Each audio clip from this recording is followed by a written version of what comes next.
When most people think of muscle cars, they imagine smoky burnouts, thunderous V8s, and the freedom of the open road.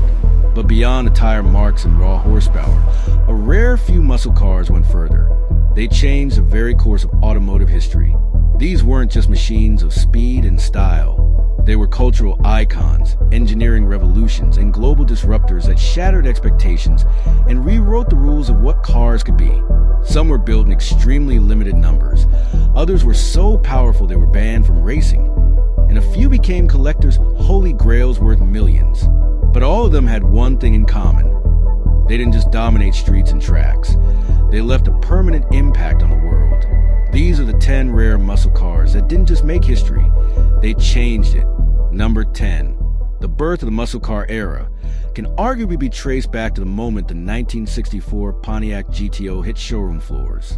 At a time when the youth market was being underserved by full-size sedans and bland compact cars, Pontiac took a bold risk by offering a performance package that crammed a massive 389 cubic inch V8 into the mid-sized Tempest chassis. It wasn't just about power, it was about attitude. The GTO wasn't officially sanctioned by GM's internal policy against intermediate cars with large displacement engines, but Pontiac's sly marketing team bypassed a rule by offering it as an option package. This clever workaround didn't just create a sensation in dealerships, it completely altered the landscape of the American auto industry. Suddenly, every manufacturer rushed to build their own version of a muscle car to capitalize on this demand. The GTO also inspired international interest, particularly in Australia and the UK, where it represented the first taste of affordable American high-horsepower machines for foreign audiences.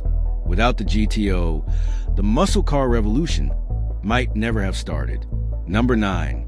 The Plymouth Superbird looked like something from a comic book with an absurdly long nose and towering rear wing, but every inch of its design had a purpose. Developed specifically for NASCAR, this homologation special was built to dominate high-speed oval tracks. Engineers worked in wind tunnels to shape the car for maximum aerodynamic efficiency, and the result was a vehicle that sliced through the air like a jet. Fitted with either a 440 Super Commando or the legendary 426 Hemi, the Superbird was a race car in street clothes. What truly made it world-changing was the way it forced NASCAR to alter its rulebook. The Superbird and its cousin, the Dodge Charger Daytona, were so fast they had to be legislated out of competition. Globally, the Superbird became an icon of unapologetic American performance and radical design. European manufacturers took note, and while they didn't replicate the Superbird's looks, its aerodynamic principles began influencing racing car design worldwide. Number 8. On the outside, the 1969 Camaro ZL. One looked like just another pony car. But under its steel skin was one of the most powerful and exotic engines ever installed in an American production car. The ZL1's 427 cubic inch V8 was all aluminum, a technology then reserved for race cars, and was developed for the Can-Am Racing Series. Chevrolet built only 69 units, mainly for drag racing homologation, and each cost nearly twice as much as a regular Camaro due to the hand-built engine. This car wasn't meant for the average buyer. It was a missile aimed straight at the quarter mile. What made the ZL1 revolutionary wasn't just its blistering speed. It proved that street-legal race cars could be built and sold, pushing boundaries and inspiring manufacturers worldwide to explore limited production, high-performance models. It laid the groundwork for the concept of the modern supercar: lightweight materials, track-ready performance, and exclusivity. Number 7. As muscle cars began to fall under the shadow of insurance hikes, emissions laws, and the changing economy, the 1971 Plymouth Hemi Cuda convertible became a swan song for the golden age. Only 11 were ever made, each fitted with a legendary 426 Hemi and finished with aggressive styling that looked like it could eat lesser cars alive. The Cuda convertible wasn't just a machine, it became a symbol. In later years, as muscle car collecting became an international phenomenon, the Cuda's rarity and raw power transformed it into one of the most valuable American cars in existence, fetching millions at auction. Its global fame helped establish the muscle car as not just a regional phenomenon, but a symbol of mechanical rebellion and passion recognized around the world. From Tokyo collectors to European investors, the Hemi Cuda became an international legend, and its influence continues to inspire the collector scene today. Number 6. Carroll Shelby was already a legend for what he'd done with the Cobra, but when he turned his attention to the Ford Mustang, the result was nothing short of revolutionary. The 1965 Shelby GT350 transformed the Mustang from a stylish commuter car into a track-capable performance machine. It wasn't about brute force, it was about balance. The GT350 was light, nimble, and perfectly tuned for road racing, something few American cars at the time could claim. Shelby's meticulous engineering extended from suspension to braking systems, and the car could easily hold its own against European competitors. It showed that American performance didn't have to be about raw muscle alone.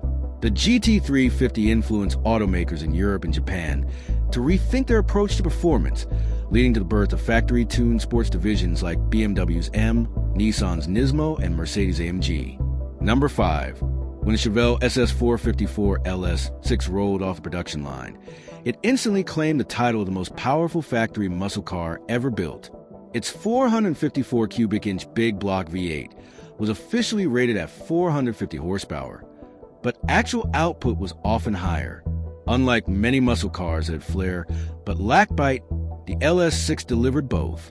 It could rocket down the quarter mile in under 13 seconds straight from the showroom floor. This level of unfiltered performance pushed the boundaries of what was considered street legal and redefined what muscle cars could be. It marked the apex of an era. Right before insurance companies, emissions regulations, and fuel crises began to dismantle the muscle car movement. Globally, the Chevelle SS454 LS6 made headlines for its sheer audacity, and collectors and enthusiasts across Europe and Australia regarded it as an embodiment of American excess and engineering ambition. Number 4. Before the wild Superbird, there was the 1969 Dodge Charger Daytona, a car so fast, it broke barriers and records with ease. Its most historic achievement came on March 24, 1970, when Buddy Baker became the first NASCAR driver to exceed 200 miles per hour during a test in the Daytona. That milestone didn't just shock fans, it shocked the entire motorsports world. The car's iconic nose cone and 23-inch rear wing weren't for show. They were the result of serious aerodynamic research, making it far more stable at high speed than anything else on the track. Its impact was so severe that NASCAR banned such aero warriors the following year. The Charger Daytona inspired manufacturers to consider aerodynamics as a performance element, not just a design afterthought. This change would ripple through Le Mans, F1, and other racing disciplines across the globe. Number 3. Ford didn't build the Boss 429 for the streets. It built it for NASCAR. But in order to homologate the engine for racing, they had to build 500 road-legal versions, and thus the Boss 429 Mustang was born. The problem was that the 429 cubic inch semi-hemispherical V8 was so large it wouldn't fit in a standard Mustang. So Ford contracted Carcraft to re-engineer the engine bay, relocate suspension components, and cram the beast in. The result was a barely contained monster that looked like a showroom model but had the heart of a race car. With its understated appearance and unmatched street cred, the Boss 429 became a favorite among collectors. Globally, it helped establish the sleeper aesthetic that performance enthusiasts now admire, factory cars that looked modest but were secretly dominant.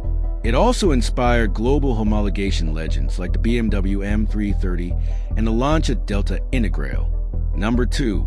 The De Tomaso Pantera GTS wasn't your average muscle car. Born from an Italian-American partnership, the Pantera blended exotic European styling with Ford's brutish 351 Cleveland V8. The GTS variant amped things up with more aggressive looks, a sportier suspension, and additional power. But what really made it special was what it represented: a global unification of car cultures. It brought Italian aesthetics and handling finessed together with American raw power. This cross-continent collaboration set the stage for later performance partnerships, think Mercedes-McLaren or Lexus and Yamaha, and proved that muscle could be exotic.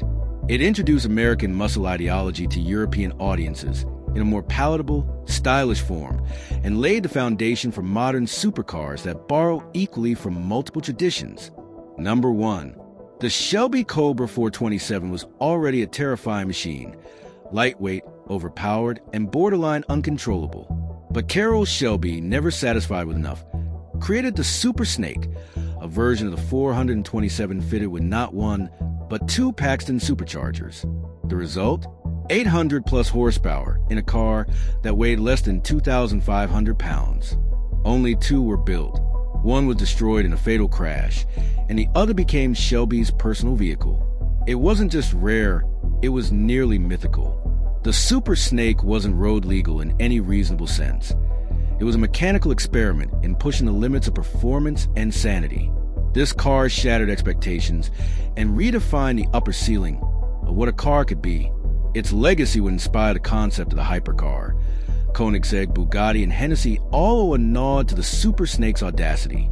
It was the world's first truly over-the-top, undrivable, fear-inducing factory experiment, and forever changed performance automotive culture.